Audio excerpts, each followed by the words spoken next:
நேயர்களுக்கு வணக்கம். நான் உங்கள் பவித்ரா சிவகுமார். ஜெஃப்ரின் எப்ஸ்டீன் இந்த பெயர் 2019 இந்த நபர் இறந்துட்டாரு. ஆனா இவர் தான் தற்போது அமெரிக்க அரசியல் களத்தையும் இந்தியா உட்பட பல உலக நாட்டில் உள்ள தலைவர்களையும் நிலைக்குலைய செய்து ஆட்டம் காண செய்திருக்காரு. யார் இந்த ஜெஃப்ரின் எப்ஸ்டீன்? இவர் குறித்தான அந்த எப்ஸ்டீன் ஃபைல்ஸ் அப்படின்னா என்ன அப்படின்றது குறித்து தான் இந்த காணொலியில விரிவாக பார்க்க போறோம்.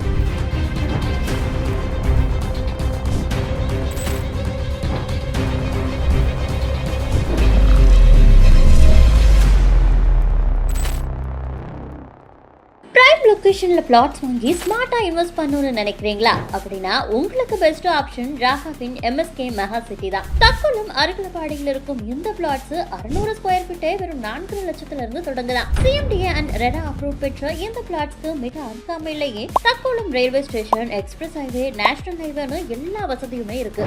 அவ்வளவு ஏன் கூடிய விரைவில் பரந்தூர் ஏர்போர்ட்டே வரப்போகுதா? அப்புறம் என்ன யோசனை? இன்னைக்கே முன்பதிவு செய்ய திரையில் தெரியும் என்னை தொடர்பு கொள்ளுங்க. 1953 நியூயார்க் நகர்ல இந்த ஜெஃப்ரின் எப்ஸ்டீன் பிறக்கிறாரு. இவரு 1970களில் அதே நியூயார்க்ல கணிதம் மற்றும் இயற்பியல் துறை ஆசிரியரா பணியாற்றாரு. அவருடைய கணித திறமை, அதாவது கணிதத்துல இவருக்கு மிகுந்த ஈடுபாடும் அதிக திறமையும் இருந்ததால அந்த திறமையை கண்டு பலரும் இவரை பாராட்டியிருக்காங்க. அதுல இவருடைய மாணவியோடைய தந்தை ஒருத்தர் இவருடைய திறமையை கண்டு ரொம்பவே வியப்படைந்து, நீங்கெல்லாம் இங்க இருக்க வேண்டிய ஆளே கிடையாது, நீங்க இருக்கிற இடமே வேற அப்படின்னு சொல்லிட்டு அவரை அடுத்த கட்டத்திற்கு கொண்டு போக அந்த மாணவியின் தந்தை விரும்பி இருக்காரு. அதன் காரணமா என்ன பண்ணிருக்காருன்னா, உலகத்தின் மிகப்பெரிய நிதி சந்தை அப்படின்னு சொல்லப்படுற ஒரு இடம் இருக்கு. அந்த இடம் தான் வால் ஸ்ட்ரீட். அந்த வால் ஸ்ட்ரீட்டுக்கு அந்த மாணவியின் தந்தை இந்த ஜெஃப்ரின் எப்ஸ்டீனை கூட்டிட்டு போறாரு. அங்க கூட்டிட்டு போய் அந்த இடத்துல ஒரு முக்கிய பெரிய வங்கியா இருக்கக்கூடிய ஒரு வங்கியில இவருக்கு ஒரு மிக பெரிய பொறுப்பை வாங்கி கொடுக்குறாரு. அந்த பணியை இவருக்கு வாங்கி கொடுக்குறாரு அந்த மாணவியின் தந்தை. அதை மிக கச்சிதமா பயன்படுத்தி கொண்ட எப்ஸ்டீன், அதாவது தனக்கு கிடைக்கக்கூடிய வாய்ப்புகளை எல்லாம் ரொம்ப சரியா பயன்படுத்தக்கூடிய ஒரு திறமையான மனிதரா அந்த எப்ஸ்டீன் இருந்திருக்காரு. அதன் காரணமா அந்த பணியை சிறப்பா தக்க வச்சுக்கிட்டு அடுத்த 4 வருஷத்திலே இவர் அடுத்த பரிணாமத்துக்கு போறாரு. அதாவது தன்னுடைய பெயர்ல ஒரு மிகப்பெரிய கம்பெனியை உருவாக்குற அளவுக்கு அந்த பணியை இவர் பயன்படுத்தி அடுத்த பரிணாமத்துக்கு போறாரு. 4 வருஷத்துல அது சொந்தமா கம்பெனியை உருவாக்கிடுறாரு. ஜெஃப்ரின் எப்ஸ்டீன்ற பேர்லயே உருவாக்கிடுறாரு.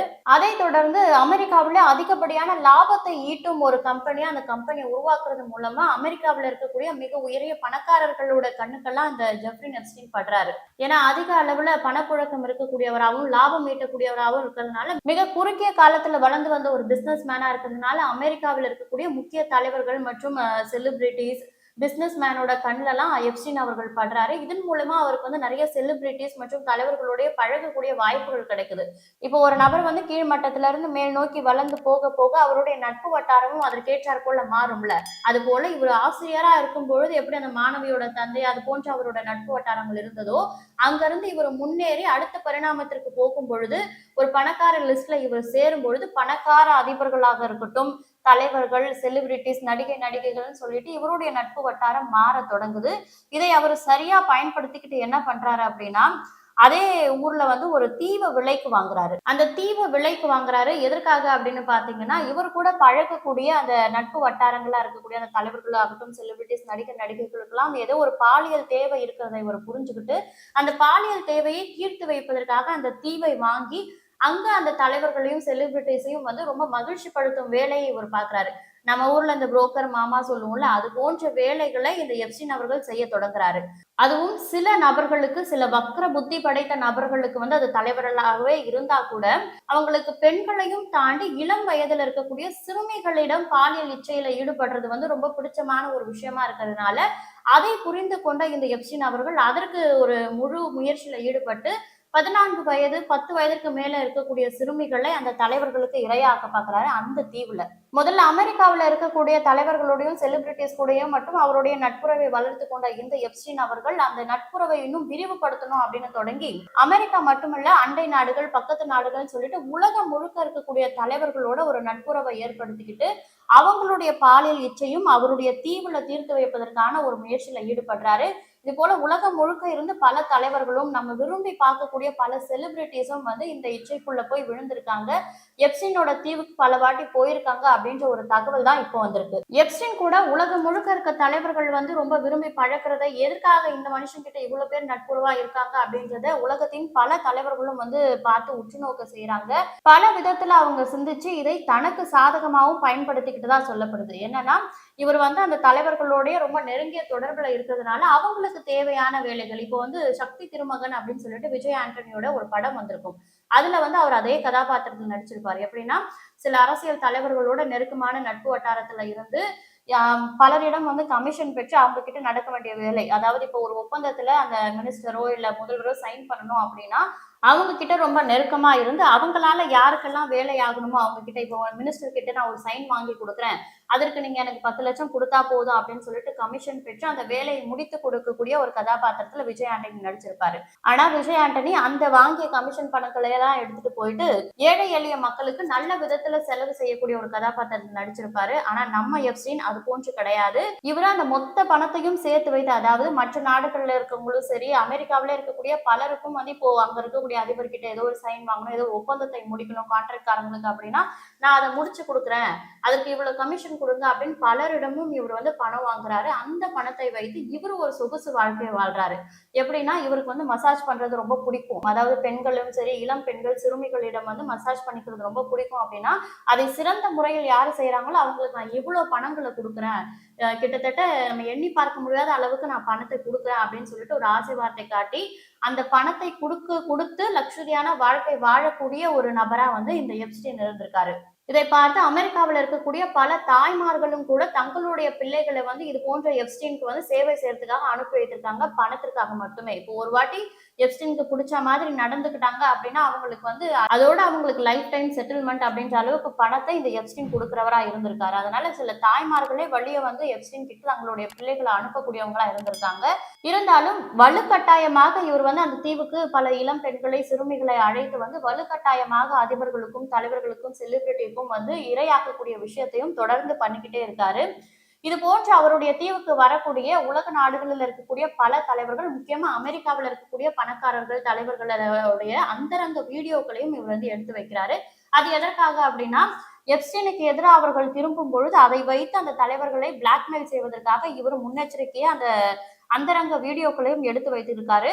இவருக்கு தேவையான சில விஷயங்கள் நடக்கணும். இப்ப வந்து இவர் ஏதோ ஒரு ப்ராஜெக்ட் பண்ணணும் அப்படின்னா அதற்கு அதிபர்களுடைய ஒப்பந்த கையெழுத்து தேவைப்படுது அப்படின்னா அதை வைத்து இந்த அந்தரங்க வீடியோக்களை வைத்து இவருடைய காரியத்தை சாதித்துக் கொள்வதற்கான பல விஷயங்களையும் இந்த எப்ஸ்டீன் அவர்கள் செஞ்சிருக்காரு. இப்ப நம்ம இந்த வீடியோ தொடக்கத்துல இருந்து தலைவர்கள், அதிபர்கள், செலிபிரிட்டின்னு சொல்லிட்டு இருக்கோம், அவங்களா யாரு அப்படின்றதையும் நம்ம முக்கியமா தெரிஞ்சுக்கணும். இந்நாள் அமெரிக்க அதிபரா இருக்கக்கூடிய ட்ரம்ப் அவர்களும், முன்னாள் அமெரிக்க அதிபரா இருந்த பில் கிளின்டன் அவர்களும், உலகின் பணக்கார பட்டியலில் இருக்கக்கூடிய பில்கேட்ஸ் அவர்களும், குழந்தைகளுக்கும் நடன கலைஞர்களுக்கும் இல்ல பொதுமக்களுக்குமே ரொம்ப பிடிச்சவரா இருக்கக்கூடிய மைக்கேல் ஜாக்சன் அவர்கள், அமெரிக்காவை தாண்டி பிரிட்டிஷ் அரச குடும்பத்தை சேர்ந்த ஆண்ட்ரூ அவர்களும், சயின்டிஸ்ட், அதாவது அறிவியல் கண்டுபிடிப்புகள் அப்படின்னு சொன்னாலே வந்து மூளை மட்டும்தான் செயல்படும், கை கால்கள் செயல்படாத நிலையில வீல் சேர்லயே உட்காந்து பல கண்டுபிடிப்புகளை நிகழ்த்தி நம்மள ஆச்சரியத்தில் ஆழ்த்த நம்மளுக்கு பிடித்த ஒரு சயின்டிஸ்டா இருக்கக்கூடிய ஸ்டீஃபன் ஹாக்கிங் அவர்களும் 2 முறை இந்த எப்ஸ்டீனுடைய தீவுக்கு சென்று வந்ததா சொல்லப்படுது.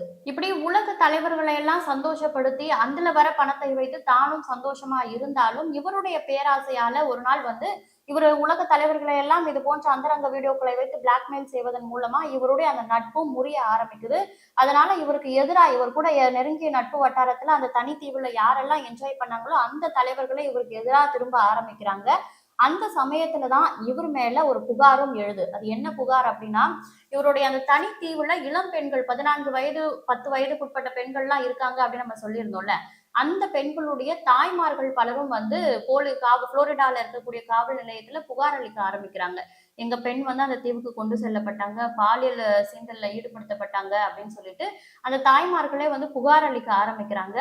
அதன் தொடர்ச்சியா புளோரிடா காவல்துறை வந்து இந்த எப்ஸ்டீன் அவர்களை கைது செய்யறாங்க. ஆல்ரெடி அமெரிக்காவில் இருக்கக்கூடிய தலைவர்கள் பலரும் எப்ஸ்டீன் அவர்கள் மீது பல கோபத்துல இருக்கும் சூழல்ல இவர் மீது இப்படி ஒரு புகார் வந்து இவர் கைது செய்யப்பட்டதும் இதுதான்டா சான்ஸ் அப்படின்னு நினைக்கிறாங்க. அதன் மூலமா அவருடைய தனி தீவுல ரெய்டு பண்ணும் பொழுது 36 சிறுமிகள் காவல்துறையினரால் கைப்பற்றப்படுறாங்க. 36 பேருமே 14 வயதுக்கு உட்பட்ட குழந்தைகளா இருக்காங்க. இந்த குற்றத்திற்காக எப்ஸ்டீன் அவர்களுக்கு 18 மாத சிறை தண்டனை விதிக்கிறாங்க புளோரிடா காவல்துறை.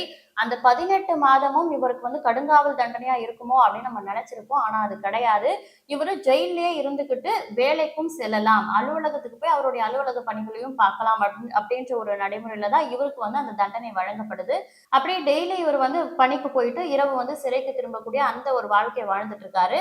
அப்போ 13 மாதம் ஆகும் பொழுதே இவருக்கு விடுதலையும் கிடைக்குது. மீண்டும் இவர் விடுதலையாகி வெளியே வராரு. அப்போ ஆல்ரெடி வந்து சில தாய்மார்கள் எப்ஸ்டீன் அவர்கள் மீது எங்களுடைய பிள்ளைகளை வந்து இவர் பாலியல் இச்சைக்கு அழைச்சிட்டு போறாரு அப்படின்னு சொல்லி ஒரு புகார் கொடுத்தாங்கல்ல, அதே போல இன்னும் பல தாய்மார்கள் வந்து அமெரிக்க அதிபரா இருக்கக்கூடிய ட்ரம்ப் மீதே வந்து புகார் குற்றச்சாட்டை வைக்கிறாங்க. ஏன்னா ட்ரம்ப் வந்து எங்க பிள்ளைங்க கிட்ட அவர் தப்பா நடந்துகிட்டாரு, பாலியல் சீண்டல்ல ஈடுபட்டாருன்னு எங்க பிள்ளைங்க சொல்றாங்க, அந்த தனித்தீவுல இது நடந்துச்சு அப்படின்னு சொல்லிட்டு சில விஷயங்கள்ல அந்த தாய்மார்கள் சொல்லும் பொழுது அதை ஆய்வு செய்யக்கூடிய விசாரிக்கக்கூடிய அந்த காவல்துறைக்கு மீண்டும் அடிபடக்கூடிய ஒரு பேர் யார் பேரா இருக்கு அப்படின்னா எப்ஸ்டீன் அவர்களுடைய பேர் தான். இவர் தான் கூட்டிட்டு போனாரு. மீண்டும் அவர் பேரை அடிபடும் சமயத்துல மீண்டும் 2019 ஜூலை மாதத்துல ஜூலை 6ஆம் தேதி இவர் கைது செய்யப்படுறாரு. கைது செய்யப்பட்டு ஒரு மாதம் கரெக்டா ஆகஸ்ட் மாதம் ஆகும் பொழுது இவர் வந்து அதே சிறையில மர்மமான முறையில உயிரிழக்கிறாரு. எப்படின்னா தூக்கு மாட்டி இறந்துட்டாரு அப்படின்னு சொல்லிட்டு காவல்துறை தரப்புல இருந்து ஒரு விளக்கம் கொடுக்கப்படுது. ஆனா இவர் தூக்கு மாட்டி இறந்தாரு அப்படின்னு சொல்றது மிகப்பெரிய பொய். இதுல வந்து அவர் குறித்த தகவல் வெளியாகுது, அவர்கிட்ட விசாரணை நடத்துறாங்க அப்படின்னா இதுல உலகத்துல இருக்கக்கூடிய பல தலைவர்களுடைய பெயர் அடிபடும். அமெரிக்காவில் இருக்கக்கூடிய பணக்காரர்கள் பலரும், அமெரிக்க அதிபருடைய பெயரும், தலைவர்கள் பெயர் பலரும் அடிபடும் அப்படின்றதுனால இவரை மர்மமான முறையில கொன்னுட்டாங்க அப்படின்னு சொல்லிட்டு அமெரிக்காவில் இருக்கக்கூடிய மக்கள் பலரும் வந்து போராட்டமே பண்ண ஆரம்பிச்சிட்டாங்க. அதாவது உயிரிழந்தவருக்கு நியாயம் கேட்டு கிடையாது, அவரை வந்து சாகடிக்காம அவர்கிட்ட விசாரணை நடத்தி குற்றவாளிகளை கைது செய்திருக்கணும், இதுல பெரிய மர்மம் ஒளிஞ்சிருக்கு அப்படின்னு சொல்லிட்டு அமெரிக்க மக்கள் போராட்டம் பண்ண ஆரம்பிச்சிட்டாங்க. சரி, விசாரிச்சு எப்ஸ்டீன் அவர்கள் எப்படி இறந்தாங்கன்னு விசாரணை பண்ணலாம்னு நினைச்சாலும் இப்ப நம்ம ஊர்ல வந்து சிபிஐ இருப்பது போல அங்க இருக்கக்கூடிய விசாரணை நிறுவனங்கள்லாம் வந்து காவல்துறை கிட்ட கேட்கும் பொழுது காவல்துறை என்ன பதிலளிக்கிறாங்க அப்படின்னா அவர் தூக்கு மாட்டி இறந்துட்டாரு அப்படின்றாங்க. தூக்கு மாட்டி இறந்தாங்கன்னா அப்போ சிசிடிவி காட்சிகளை காட்டுங்க, அவர் எப்படி இறந்தாரு பாக்குறோம் அப்படின்னு கேட்கும்போது சிசிடிவி அந்த இடத்துல இல்ல அப்படின்னு ஒரு பதில் சொல்றாங்க. அப்ப அந்த இடத்துல செக்யூரிட்டி கார்டு இருந்திருப்பாங்கல்ல, அவங்களுக்கு தெரிஞ்சிருக்கும்ல அப்படின்னு கேட்கும்போது அந்த இடத்துல அன்னைக்கு செக்யூரிட்டி இல்ல அப்படின்னும் காவல்துறை பதில் அளிக்கிறாங்க. இது போன்ற அவங்க கொடுக்கக்கூடிய முன்னுக்கு பின் முரணான சில விஷயங்கள் தான் அவர் இறப்புல நிச்சயமா ஏதோ ஒரு மர்மம் இருக்கு, ஏதோ ஒரு விஷயம் மறைக்கப்படுது அப்படின்னு சொல்லிட்டு அந்த விசாரணை மையங்களுக்கு எல்லாம் வந்து ஊர்ஜிதப்படுத்தும் ஒரு விஷயமா இருக்கு. சரி, அவர் தான் 2019 இறந்துட்டாரு, அவர் இறந்த உடனே இந்த கேஸ வந்து முடிச்சிருப்பாங்களே, அதுதானே அந்த அமெரிக்க அரசியல்களுமே எதிர்பார்த்தாங்க, அமெரிக்க தலைவர்களும் எதிர்பார்த்தாங்க. இப்போ அவரை பற்றி எதற்காக பேசுறீங்க அப்படின்னு கேட்டா இவருடைய அந்த எப்ஸ்டீன் ஃபைல்ஸ் அப்படின்னு சொல்லப்படக்கூடிய அவருடைய எப்ஸ்டீனுடைய லேப்டாப் மற்றும் அவர் அந்தரங்க வீடியோக்கள் எடுத்து வச்சிருந்தாங்கல்ல, அதை வந்து பலவும் அந்த அமெரிக்க காவல்துறை கைப்பற்றி வச்சிருந்தாங்க. அதையெல்லாம் வெளியிடணும் அப்படின்னு சொல்லிட்டு 2019 இருந்தே அமெரிக்க மக்கள் வந்து போராட்டங்கள்ல ஈடுபட்டு இருந்தாங்க. அவங்களுடைய போராட்டத்தின் விளைவு எது வரைக்கும்னா இன்னைக்கு வரைக்கும் அந்த போராட்டம் தொடர்ந்துட்டு இருந்தது. அதனோட விளைவா அமெரிக்கா அதிபரான டொனால்ட் ட்ரம்ப் அவர்களும் ரொம்பவே தவிர்த்து பார்த்தாரு இதை. எப்படின்னா இந்த விஷயத்த கிளற ஆரம்பிச்சாங்க, அந்த ஃபைல்ஸ் எல்லாம் வெளியிட்டாங்க அப்படின்னா அதுல ட்ரம்ப் அவர்களும் முக்கியமா சிக்குவாரு அப்படின்றதுக்காக இதை எவ்வளவோ தவிர்த்து பார்த்தாரு. ஆனா இப்போ வந்து ட்ரம்புக்கு நெருக்கடி அதிகமாகி இருக்கு. ஆல்ரெடி அமெரிக்காவில் இருக்கக்கூடிய மக்கள் பலரும் ட்ரம்போட அரசு மீது அதிருப்தியில இருக்கிறதுனால கண்டிப்பா இந்த ஃபைலை வெளியிட்டாகணும் அப்படின்ற ஒரு நெருக்கடி ஏற்பட்டதன் மூலமா முதற்கட்டமா கொஞ்சம் ஃபைல்ஸ் வெளியிடுறோம் அப்படின்னு சொல்லிட்டு சில போட்டோக்களை வந்து வெளியிட ஆரம்பிச்சாங்க ட்ரம்ப் அரசு அமெரிக்காவில். அந்த ஃபைல்ஸ் தான் எப்ஸ்டீன் ஃபைல்ஸ் அப்படின்னு சொல்லப்படுது. ஆனா முதற்கட்டமா வெளியிட்ட அந்த ஃபைல்ஸ்ல முதல்ல வந்து மைக்கேல் ஜாக்சன், பிரிட்டிஷ் மன்னர் குடும்பத்தை சேர்ந்த ஆண்ட்ரூ அவர்களுடைய photo, Bill Gates photo, bill Clinton photo, இவங்கெல்லாம் வந்து எப்ஸ்டீனோட ரொம்ப நெருக்கமா இருப்பது போன்ற ஒரு புகைப்படங்கள்லாம் வெளியாகி இருந்தது. ஆனா ட்ரம்போட போட்டோ மட்டும் இல்ல. இதுல முக்கிய குற்றவாளி அப்படின்னு அமெரிக்க மக்கள் குற்றம் சுமத்துறது ட்ரம்ப் மேலதான், அவருடைய போட்டோவே இல்லை அப்படின்றது இன்னும் அந்த மக்களை கடுப்பாக்கிய சமயத்துல ட்ரம்ப் இருக்க போட்டோ வேண்டும் அப்படின்னு சொல்லிட்டு மீண்டும் அவங்க போராட்டம் வலுக்க தொடங்குது. வேற வழியே இல்லாம ட்ரம்ப் அவர்கள் எப்ஸ்டீனோட இருக்கக்கூடிய புகைப்படத்தை ட்ரம்ப் அரசே அந்த நாட்டுல வெளியிடுறாங்க. இதுதான் மக்கள் போராட்டத்துக்கு கிடைத்த மிகப்பெரிய வெற்றி. இந்த ட்ரம்ப் அரசே அவருடைய போட்டோ, ட்ரம்ப் வந்து எப்ஸ்டீனோட இருக்கக்கூடிய போட்டோவை வெளியிட்டதுக்கு அப்புறமா ட்ரம்ப் ஒரு விளக்கமும் கொடுக்குறாரு. என்னன்னா எனக்கும் அவருக்கும் எந்த தொடர்பும் கிடையாது, நாங்க ஒரு நல்ல நண்பர்களா இருந்தும் அதுக்கப்புறம் அவர் இது போன்ற செயல்களில் ஈடுபட்டாரு, அவர் மேல இது போன்ற பழைய குற்றச்சாட்டுகள் வந்ததுக்கு அப்புறமா நான் அவரோட தொடர்புல இல்லை, அதுக்கப்புறம் எங்களுக்கு சம்பந்தமே இல்லை அப்படின்னு சொல்லிட்டு சில விளக்கத்தை கொடுத்தாலும் மக்கள் இதை ஏற்பதற்கு தயாராக இல்லாம அமெரிக்க அரசியல் நிலைமை தலைகீழா மாறி இருக்கு. அமெரிக்க அரசியல் நிலைமை மட்டும்தானா அப்படின்னு பார்த்தா நிச்சயமா கிடையாது. அங்க உலகத்துல இருக்கக்கூடிய பல தலைவர்களும் போயிருக்காங்க அப்படின்னு நம்ம சொன்னோம்ல. அதுல பக்கத்து நாட்டுல இருந்து உலகத்தின் பல செலிபிரிட்டியும் போயிருக்கிறதா சொல்லப்படுது. இன்னும் முதற்கட்ட ஃபைல் தான் வெளியாகிருக்கு. இதுக்கே மைக்கேல் ஜாக்சன் அவர்களுடைய பேரும், ஸ்டீஃபன் ஹாக்கிங் பேரும், மன்னர் குடும்பத்தை சேர்ந்த ஆண்ட்ரோ பேரெல்லாம் வெளியாகி இருக்கு. இன்னும் 2ஆம் கட்ட 3ஆம் கட்ட ஃபைல்ஸ் எல்லாம் வெளியானா அதுல யார் யாரோட பெயர்கள் எல்லாம் அடிபடும், உலக அரசியல் களமே ஆட்டம் காணுமா, மக்களுக்கு ஏற்படக்கூடிய அந்த மனநிலை எப்படியா இருக்கும் அப்படின்னு எல்லாம் யோசிக்க வைக்குது. அது மட்டும் இல்லாம இப்ப அமெரிக்காவுல நடக்கிறது, மற்ற நாடுகள்ல நடக்கிறத பத்தி நம்ம பேசுறோம். இந்தியாவிலேயே மோடியும், நம்மளுடைய பாரத பிரதமரா இருக்கக்கூடிய மோடி அவர்களும் இதுல சம்பந்தப்பட்டிருப்பார் என்ற அளவுக்குலாம் சோசியல் மீடியால விமர்சனங்கள் வைக்கப்படுது. எதனாலனா சிந்தூர் ஆபரேஷன் மூலமா பாகிஸ்தான் இந்தியா போரை நாங்க முடிவுக்கு கொண்டு வந்துட்டோம் அப்படின்னு நம்முடைய மத்திய அரசு புகழ் பாடிட்டு இருக்க அந்த சமயத்துல ட்ரம்ப் அவர்கள் அமெரிக்காவின் பல இடங்கள்ல இந்தியா பாகிஸ்தான் போரை நிறுத்தியதே நான் தான் அப்படின்னு சொல்லிட்டு பல வாட்டி சொல்லிட்டு வராங்க. இதற்கும் ட்ரம்புக்கும் எந்த சம்பந்தமும் இல்லை அப்படின்னு சொல்லிட்டு நம்ம கிட்ட சொல்லக்கூடிய இந்திய பிரதமரும் சரி, மத்திய அரசு பாஜக அரசும் சரி, ட்ரம்பை எதிர்த்து ஒரு கேள்வியும் இது வரைக்கும் கேட்காம இருக்காங்க. நட்புறவு பாராட்டிட்டே இருக்காங்க.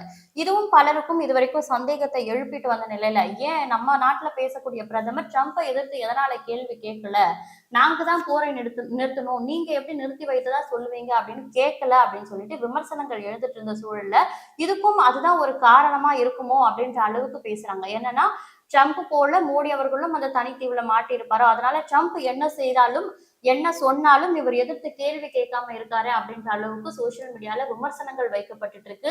மேலும் மத்திய அமைச்சரவையில இருக்கக்கூடிய ஒரு அமைச்சருடைய பெயரும் கூட அந்த எப்ஸ்டீன் ஃபைல்ஸ்ல சிக்கி இருக்கிறதா சொல்லப்படுது. இந்த தகவல்கள் எல்லாம் எந்த அளவுக்கு உண்மை அப்படின்றது அடுத்தடுத்து வரக்கூடிய 2ஆம் கட்ட 3ஆம் கட்ட எப்ஸ்டீன் ஃபைல்ஸ் மூலமா தான் வெளியே வரும். இந்த தகவல் குறித்து, அதாவது உலக நாடுகளையே அச்சுறுத்திருக்கக்கூடிய, அதிர்ச்சியில் ஆழ்த்திருக்கக்கூடிய இந்த தகவல் குறித்த உங்களுடைய கருத்து என்ன, ஜெஃப்ரி எப்ஸ்டீன் குறித்து உங்களுடைய கருத்து என்ன அப்படின்றத கமெண்ட்ல சொல்லுங்க. இதே போன்ற மற்றும் ஒரு பதிவில் சந்திக்கிறேன். அதுவரை உங்களிடமிருந்து விடைபெறுவது நான் உங்கள் பவித்ரா சிவகுமார்.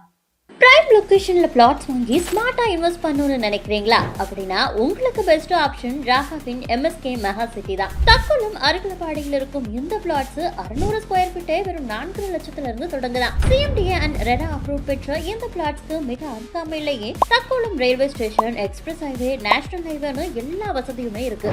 அவ்வளவு ஏன் கூடிய விரைவில் பரந்தூர் ஏர்போர்ட்டே வரப்போகுதா? அப்புறம் என்ன யோசனை? இன்னைக்கே முன்பதிவு செய்ய திரையில் தெரியும் எண்ணை தொடர்பு கொள்ளுங்க.